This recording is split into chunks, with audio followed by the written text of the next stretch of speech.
அண்மை செய்தியை பார்க்கின்றோம். தமிழக முதலமைச்சருக்கு பாஜக மாநில தலைவர் அண்ணாமலை பல்வேறு கேள்விகளை எழுப்பியிருக்கிறார். தமிழுக்கு ஒதுக்கப்பட்ட நிதி குறைவு, சமஸ்கிருதத்திற்கு ஒதுக்கப்பட்ட நிதி அதிகம் என்று தமிழக முதலமைச்சர் ஒரு வீடியோ பதிவை வெளியிட்டிருந்தார். இந்த சூழ்நிலையில் தமிழுக்கு திமுக செய்தது என்ன என்று மறு கேள்வி எழுப்பியிருக்கிறார் அண்ணாமலை. கூடுதல் விவரங்களுடன் செய்தியாளர் கீதன் இணைப்பில். உங்களது விவரம்.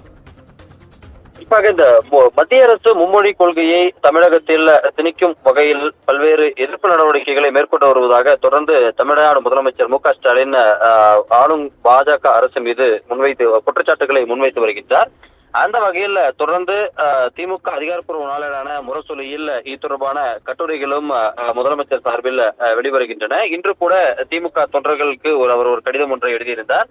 அதில் இந்தி திணிப்பை என்றும் எதிர்ப்போம் என்கின்ற அந்த வரிசையில் குறிப்பாக இரண்டாம் தர குடிமக்களா தமிழர்கள் என்ற தலைப்பில் இந்த இன்றைய முரசொலியில் முதலமைச்சருடைய அந்த கட்டுரை என்பது இடம்பெற்றிருந்தது. அதில் குறிப்பாக சமஸ்கிருதத்திற்கு பாஜக ஆட்சியில் கடந்த 2014 முதல் 2435 கோடி ரூபாய் ஒதுக்கீடு செய்யப்பட்டதாகவும், தமிழுக்கு மத்திய நிறுவனத்திற்கு மத்திய அரசு ஒதுக்கியது வெறும் 167 கோடி மட்டுமே என்கின்ற ஒரு கருத்தை பதிவு செய்திருந்தார்.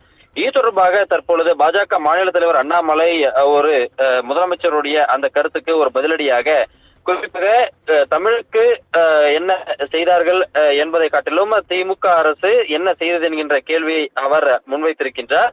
குறிப்பாக நாடாளுமன்றத்தில் செங்கோல் நிறுவப்பட்டிருப்பது நரேந்திர மோடி அவர்களுடைய அந்த தமிழ் மீதான மதிப்பின் காரணமாகவே இது நடந்திருப்பதாக தெரிவித்திருக்கின்றார். குறிப்பாக இந்த சர்வாதிகாரிகள் மட்டுமே குறிப்பாக சமஸ்கிருதத்திற்கு எவ்வளவு நிதி ஒதுக்கப்பட்டது, தமிழுக்கு என்ன நிதி ஒதுக்கப்பட்டது போன்ற அந்த ஒப்பீடுகள் அடிப்படையில் கேள்விகளை முன்வைப்பார்கள் என்று கேள்வி கேட்பார்கள் என்கின்ற அந்த ஒரு கேள்வியை முதலமைச்சரை நோக்கி அண்ணாமலை முன்வைத்திருக்கின்றார். குறிப்பாக 2006 முதல் 14 வரை சமஸ்கிருதத்திற்கு 75 கோடியும் தமிழுக்கு 75 கோடி ரூபாயும் ஒதுக்கீடு செய்யப்பட்டிருப்பதாக தெரிவித்திருக்கின்றார்.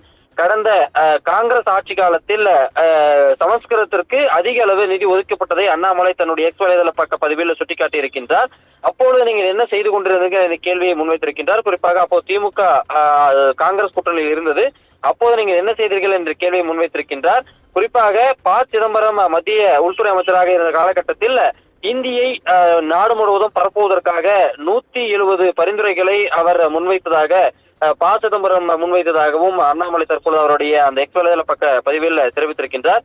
எனவே ஒரு கண்மூடித்தனமாக இந்தி எதிர்ப்பு, சமஸ்கிருத எதிர்ப்பு என்று அதை சொல்லாமல் தெளிவான ஒரு பதிவை நீங்கள் பதிவிட வேண்டும் என்கின்ற அடிப்படையில் அண்ணாமலை முதலமைச்சரை நோக்கி சில கேள்விகளை முன்வைத்து தன் எக்ஸ் வலைதள பக்கத்தில் இந்த பதிவை அவர் வெளியிட்டிருக்கின்றார். விவரங்களுக்கு நன்றி.